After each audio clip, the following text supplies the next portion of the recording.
Tonight, I want to share a poem with you.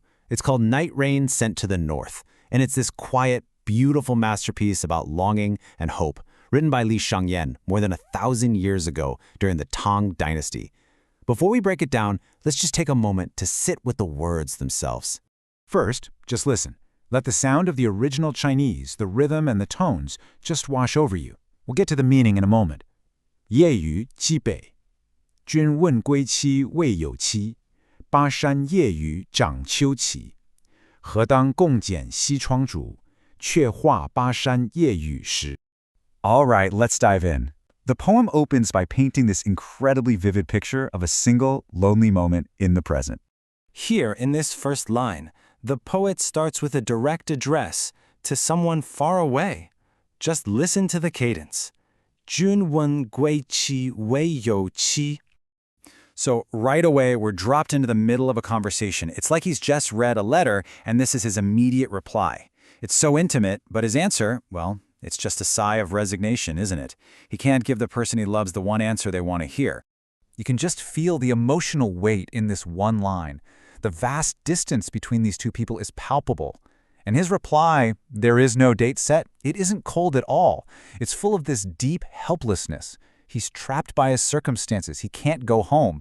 And that sense of melancholy really sets the tone for everything that's about to follow. And then, from the letter in his hand, his gaze shifts to the world outside his window. In this line we see 巴山夜雨涨秋池. Now notice what he does here. This is the magic of poetry. He doesn't just say, I feel sad and trapped. Instead, he shows us. He points to the endless night rain, to the autumn ponds that are overflowing. And it's such a brilliant move. The relentless rain is literally trapping him, making any kind of travel impossible. The chill in the autumn air, you can feel it. It mirrors the cold loneliness in his heart. And that image of the pond, just swelling and rising with all that rain, it's a perfect metaphor for his own sorrow, just overflowing. So he's painted this picture of being completely stuck, right? Geographically stuck, emotionally stuck. So where can he possibly go from here? In a moment of such deep solitude, how does a person find any hope? Well, this is where the poem makes this absolutely breathtaking leap. He doesn't stay in that lonely present. Instead, he shifts from the cold, wet, dark reality into a warm, brightly lit, and completely imagined future. The whole feeling of the poem changes right here. Listen to the sense of hope in this line. 北当港崎西窗烛. He asks, when? But this isn't a question of despair anymore. It's a question filled with pure longing, with anticipation. And the image itself, trimming a candle's wick together, is just incredibly intimate. Think about it.